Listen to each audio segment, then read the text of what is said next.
महाकुंभ शुरू होने में 5 दिन से भी कम का वक्त बचा है, लेकिन कुंभ क्षेत्र को लेकर महासंग्राम छिड़ चुका है। प्रयागराज में कुंभ की जमीन पर वक्फ की जमीन के दावे के बाद संत समाज में भारी आक्रोश है। जगत गुरु रामभद्राचार्य ने कहा कि यह दावा सरासर झूठा है और महापर्व में खलल डालने की शरारत है। वहीं हनुमानगढ़ी के महंत राजू दास ने तो यहां तक कह दिया कि ऐसे झूठे दावे करने वालों का एनकाउंटर कर दिया जाना चाहिए। अब सवाल है कि हजारों साल से चली आ रही सनातनी परंपरा पर अब वक्फ का दावा क्यों? क्या यह महाकुंभ में जबरन विवाद खड़ा करने की साजिश है? इसी पर आज होगी बड़ी बहस। तो चलिए जल्दी से अपने मेहमानों से आपको मिलवा देते हैं। हमारे साथ हैं उमेशानंद महाराज जूना अखाड़ा से, महंत सतीश दास महाराज हैं दिगंबर अखाड़ा से, अमन गिरी महाराज हैं धर्मगुरु हैं, शेख अलीमुद्दीन असादी साहब इस्लामिक स्कॉलर हैं, साजिद रशीदी हैं प्रेसिडेंट हैं ऑल इंडिया इमाम एसोसिएशन से, और हाजिक खान साहब हैं इस्लामिक स्कॉलर हैं। सबसे पहले उमेशानंद महाराज, बरेलवी साहब कह रहे हैं कि यह तो मुसलमानों की दरिया दिली है कि आप वहां पर कुंभ कर रहे हैं, वरना आप कुंभ नहीं कर पाते। देखिए कितने दुर्भाग्य की बात है, कुछ लोगों को एक शौक उनके मन में आने लगा है कि मीडिया में किस प्रकार हम चर्चा में बना रहे हैं, और मीडिया में बने रहने के लिए इस प्रकार के बेतुके बयान। मुझको लगता है कि कुंभ के इतिहास के बारे में उनको पढ़ना चाहिए कि कुंभ का इतिहास क्या है, कुंभ कब प्रारंभ हुआ।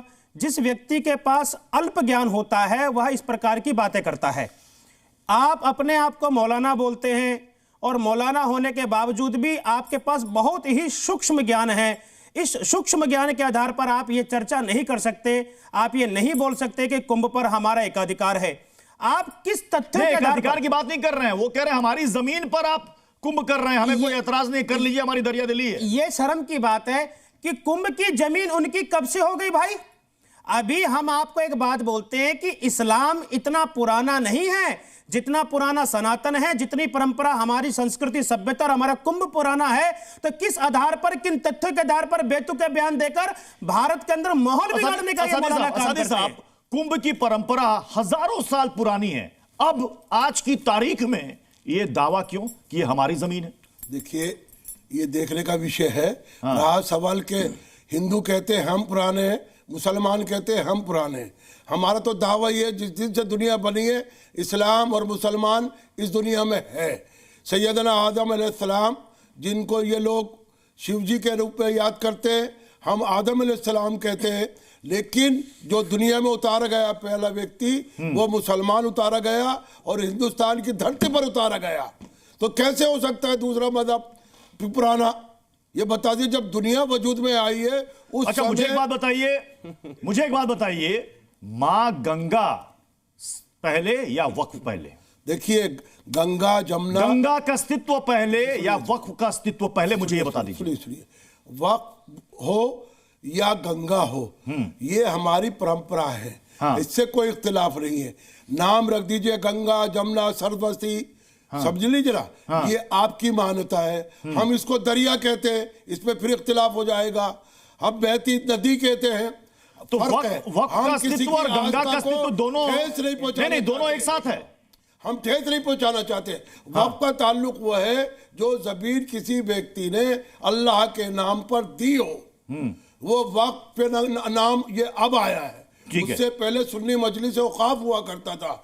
उससे पहले हमारे यहाँ इस्लाम में मालियत का खलीफा साजिद रशीदी साहब, रामभद्राचार्य जी को आपने सुना, रामभद्राचार्य जी का एक बयान आपको सुनाते हैं, उसके बाद फिर आगे बढ़ते हैं। रामभद्राचार्य जी जो कह रहे हैं वो एक बार प्लीज प्ले कीजिए। यहाँ कुंभ लग रहा है करोड़ों वर्षों से, इनका धर्म चला अभी 1400 वर्ष से। कोई वक्त बोर्ड की जमीन नहीं है, इनकी शरारत है केवल। ये हमारी है, संपूर्ण भारत हिंदुओं का है, हमारी जमीन, इनकी जमीन कहाँ से आ गई? कुछ साधु संत मांग कर रहे हैं कि जो लोग माहौल खराब कर रहे हैं, जो वक्फ की जमीन बता रहे हैं, जो दावेदार हैं, उनको या तो जेल में डाला जाए योगी बाबा, या फिर उन पर कार्रवाई करें। क्या ये सही है? वो योगी बाबा निर्णय करेंगे। हाँ, दंड तो देना ही चाहिए। देखिए रशीदी जी ये कह रहे हैं दंड तो देना चाहिए, कह रहे हैं शरारत है इस तरह की बात करना। अच्छी बात है, बिल्कुल सही, मैं समर्थन करता हूं उनका। अब तक जेल में क्यों नहीं है शहाबुद्दीन रिजवी? ये तो बहुत बड़ा सवाल है, बहुत बड़ा सवाल है। अब तक तो उसको जेल में होना चाहिए था। मतलब आप कह रहे हैं मौलाना शहाबुद्दीन बरेलवी को जेल में होना चाहिए यकीनी था, तौर इस तरह के बयान पर? यकीनी तौर पर होना चाहिए था। तो क्या वो गलत बयानी कर रहे हैं आप इस लिहाज से? महाकुंभ जो है किसी की आस्था का प्रतीक है, आप उसको वक्फ की जमीन कहकर शरारत पैदा करना चाहते हो, मैं भी समर्थन में हूं, सही कहा। लेकिन एक बात आपसे सहमत नहीं होंगे सादी साहब। अभी उन्होंने कहा कि भाई अब मेरी बात वक्फ है, उसका अपना दावा है। देखिए सवाल कर लीजिए, पूरी बात होने दीजिए। भद्राचार्य जी की एक बात से मैं सहमत नहीं हूं। किसी भी धार्मिक व्यक्ति को किसी के धर्म पर सवाल उठाना, मैं समझता हूं ये अज्ञानता नहीं हो सकती, ज्ञानता नहीं हो सकती।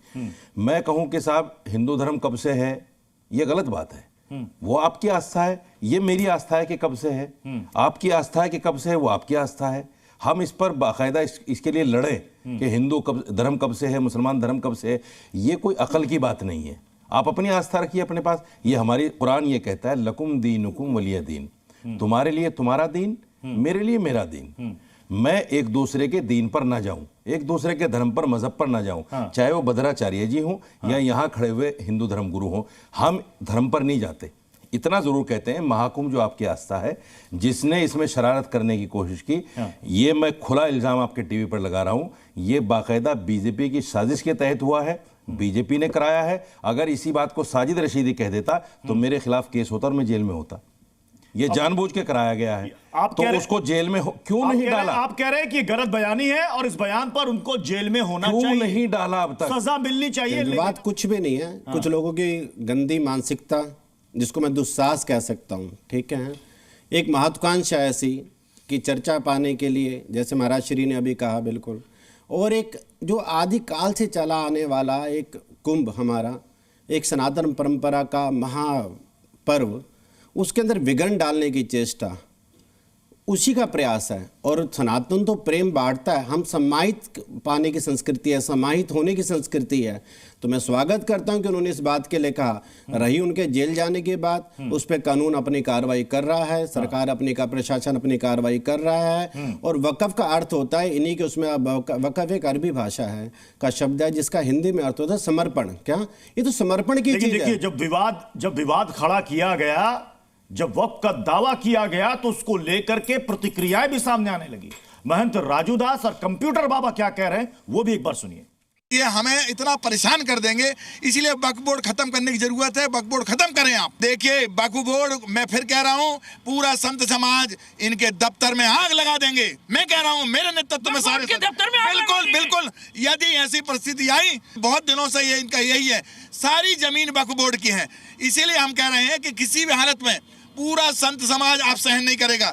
ये सब हमारे यहाँ जब कुंभ को ये वक्फ बोर्ड की जमीन बताएंगे, तो मैं कहता हूं अब संत सुनेगा नहीं, समझेगा नहीं और धैर्य भी नहीं रखेगा, अब सीधा आग लगाएगा इनके दफ्तर में। मैं कह रहा हूं आतंकवादी मानसिकता टाइप के लोग समाज में जहर घोल रहे हैं। मैं तो मांग करता हूं उत्तर प्रदेश के यशस्वी मुख्यमंत्री योगी आदित्यनाथ जी महाराज से, जिसने कहा कि वक्फ की जमीन है उसको जेल में होना चाहिए या तो सीधे प्रभु के यहाँ मेल होना चाहिए। एफआईआर दर्ज, तत्काल जेल या मेल, ये एक सेंटेंस क्या था? जेल मतलब या तो जेल के अंदर, या तो सीधे इनकाउंटर ऊपर। आतंकवादियों को धरती पे रहने का अधिकार नहीं है जो समाज में जहर घोलता है। अब ये इनकी मांग है, कह रहे हैं ऐसे लोगों का तो इनकाउंटर हो जाना चाहिए। बात यह है कि कहां तक सही है? हमारी विनम्रता को हमारी कायरता समझने की कोशिश ना करें। इस तरीके से इस्लाम में जो ऐसे प्रमुख कीड़े बैठे हुए हैं, जो अपने आप को इस्लाम के स्कॉलर, इस्लाम के मौलवी बोलते हैं और इस्लाम का चेहरा मुखौटा ओढ़कर हिंदुस्तान की संप्रभुता को हमला करते हैं, ये अपने आप में बड़ा दुर्भाग्यपूर्ण है। और ऐसे लोगों का एनकाउंटर बीच सड़क पे इनका एनकाउंटर होना चाहिए। मतलब कोई भी मांग ऐसे उठाएगा तो एनकाउंटर हो जाएगा। एनकाउंटर होता क्या है? दरअसल एनकाउंटर होता क्या, ये बताइए ना पहले। नहीं, ऐसे लोगों को सख्त से सख्त सजा मिलना चाहिए। सख्त से सख्त सजा मिलनी चाहिए, दंड मिलना चाहिए। हाजी खान साहब, देखिए प्रत्युष खरे जी, हमारा मुल्क बड़ा खूबसूरत मुल्क है और इसमें 850-900 साल मुसलमानों ने हुक्मरानी की। और ये इलाहाबाद शहर जिसे आप प्रयागराज किया है, जो आपके चीफ मिनिस्टर जी ने, ये अकबर ने बसाया था और यहाँ हमेशा कुंभ प्रयागराज आदिकाल से है। पहले इस चीज को आप संशोधन करिए। आप कहते हैं अभी चेंज किया गया ना, हमारे सामने आप संशोधन कीजिए ना। आप उसमें बयान अपना कह रहे हैं, मैं अपनी बात। इसमें कुंभ होते रहे, मुसलमानों की हुक्मरानी में हुए और अंग्रेजों की हुक्मरानियों में हुए। 75 साल से कुंभ हो रहे हैं। अगर किसी मौलाना ने कहा है कि अगर कुंभ वक्फ की प्रॉपर्टी है तो वो भी हिंदुस्तान की प्रॉपर्टी है, वक्फ की किसी एक फर्द की नहीं है। और वक्फ बोर्ड की निगरानी सरकार करती है, चाहे प्रदेश की सरकार हो या केंद्र की सरकार हो। उस पर हिंदुस्तान की सरजमीन पर हर मजहब के लोग जब मस्जिद उसमें क्या कहते हैं गार्डन के अंदर नमाज पढ़ने में एतराज है, अगर उन्होंने कह दिया, पहले तो कहना नहीं चाहिए, मैं इसका विरोध करता हूं। देश की एकता और अखंडता को बनाए रखने के लिए इस देश के हिंदू और मुसलमानों सबका हिंदुस्तान है, किसी एक का हिंदुस्तान नहीं है। और यहाँ सारे लोग प्यार से रहते हैं और प्यार से ही रहना है। कुंभ एक आस्था का प्रतीक है हिंदू धर्म का, उसमें हमें और सहयोग करना चाहिए। जब आस्था का प्रतीक और सबकी जमीन और सबका हिंदुस्तान, तो फिर यह बात क्यों कि हमारी जमीन है और तुम इस पर कुंभ कर रहे हो, हमारी दरिया दिली है, क्यों? ये बात क्यों? एक स्वामी जी अभी कह रहे हैं कि उनका एनकाउंटर कर दिया जाए, संविधान के खिलाफ कर रहे हैं। गलत है वो। आप भी नहीं कहा, किसी ने नहीं कहा, ये संवैधानिक नहीं है।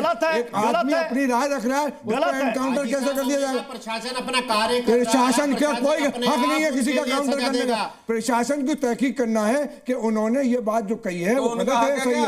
अगर कुंभ की जमीन को वक्फ की जमीन कहना, कुंभ उस पर हो सकता है, वक्फ की प्रॉपर्टी की मेरी दरिया दिलिया ऐसा राष्ट्र की प्रॉपर्टी है, हिंदुस्तान की प्रॉपर्टी है। हमारे बुजुर्गों ने उन्हें गरीबों के, मिस्कीनों के, यतीमों के, बेवाहों के लिए दिया है। और अगर हिंदुस्तान के हमारे भाई, हिंदू बड़े भाई उसका इस्तेमाल कर रहे हैं, अरे दी कैसे कह सकते हैं जो आदिकाल से हमारे। मैं साथी साहब ये कह रहे हैं हमें एहसान नहीं चाहिए।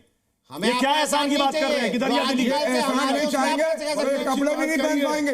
हिंदुस्तान में मुसलमानों की हर चीज में भागीदारी है, ये मकान में नहीं। अरे एक दूसरे का एहसान एक दूसरे पर होता है। क्रिया की प्रक्रिया होती है, कुछ भी क्रिया की प्रक्रिया होती है। सरकार ऐसा मैंने सुनिए, तो जैसा हमारे जो लोग गला काटने की बात करते हैं, आप लोग खंडन करते हैं उसका कभी लगा देनी चाहिए। आप लोग खंडन करते हैं जो गला काटने की बात करते हैं। नहीं क्या बात नहीं कर सकता क्या नहीं 1947 में क्या हुआ जो तुम्हें आग लगा देनी चाहिए?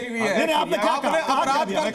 नहीं देखिए अभी आपने क्या कहा? 1947 से जो हो रहा है ऐसे में तो हमें देश में आग लगा देनी चाहिए, इसका मतलब क्या है? नहीं क्लियर कीजिए। नहीं आपने कहने का तभी तो बताऊंगा। क्या बताइए ना, आपने बहुत विवादित अभी बहुत विवादित बात बोली है आपने कहा 1947 ऐसे में तो मतलब क्या है? 1947 जो रहा मतलब क्रिया की प्रक्रिया का मतलब प्रतिक्रिया, इसका मतलब ये नहीं होता कि आप वक्फ बोर्ड के दफ्तर में आग लगा दो, उसका इनकम इसको प्रतिक्रिया नहीं कहते। प्रतिक्रिया का मतलब ये होता है कि जो भी हो रहा है वो गलत हो रहा है। देखिए हम भी कहते हैं मैंने उस पर ये कहा, उसके हृदय में दुख लगेगा अगर तो ऐसे बातें सामने आएंगे। सर मैं अपनी बात अगर प्रतिक्रिया मैंने उस पर यह कहा कि अगर प्रतिक्रिया ऐसी है कि इनकाउंटर कर दो, उसका दफ्तर जाके जला दो, तो हमारे साथ जो अन्याय हो रहा है 47 के बाद में अब तक, तो हमें तो देश में आग लगा देनी चाहिए। आपके मन के अंदर हमारे साथ बुरा हो रहा है तो आग लगा देंगे नहीं है, इसीलिए तो कह रहा हूं। मैं आपसे पूछता हूं बिल्कुल छोटा सवाल, क्या दिल के अंदर कोई आग अंदर पनप रही है क्या? अब सुनो मेरी बात, देखिए गाय को ये माता मानते हैं, 20,000 गाय रोजाना कटवाते हैं बीजेपी के लोग, और ये समर्थन करते हैं, ये समर्थन करते हैं, ये उनका समर्थन करते हैं, ये समर्थन करते हैं, उनके समर्थक खड़े हैं, ये उनके समर्थक खड़े हैं सारे गाय खाने वाले, उनके समर्थक, गाय खाने वालों के मुंह से गाय की हम गाय का सम्मान करते हैं और ये कटवाते हैं।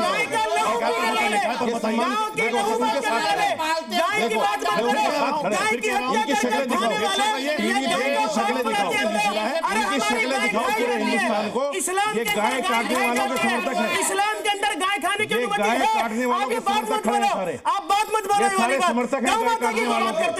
आप कहीं की बहस कहीं लेकर जा रहे हैं? नहीं, बिल्कुल नहीं, बिल्कुल नहीं, कहीं की बहस कहीं लेकर जा रहे हैं। एक्सपोज हो गया, ये हमारी सरकार नहीं है, ये हमारी सरकार नहीं है। देखो महाकुंभ विवाद को लेकर बहस में सवालों से सवालों से किनारा धर्म की रक्षा, देश की रक्षा, माता की रक्षा, गौ माता की रक्षा नहीं होगी, बिल्कुल नहीं मानता। दिमाग में गोली मारने का अधिकार है, गौ माता को खाने में गोली मारने का अधिकार है, ये हमारा धर्म सिखाता है। उसकी खोपड़ी उड़ाने का अधिकार है, हमारा धर्म बताता है। और खुलकर हम मन से बोल रहे हैं, कहीं की बहस कहीं जा रहे हैं हम लोग, कहीं की बहस कहीं जा रहे हैं। रुकिए एक सेकंड, उसको हमारा धर्म सिखाता है, हमारा धर्म सिखाता है, हमारा धर्म सिखाता है। सरकार के तो पक्ष भारत में आग लगाते हो, भारत में आग लगाते हो, गौ माता की बात करते हो। अरे शर्म करो, सुनिए, शर्म करो, शर्म करो, आनी चाहिए। अरे बेशरम आदमी, शर्म तो अपनी तुम्हें बात आनी सही चाहिए। से रखा कर।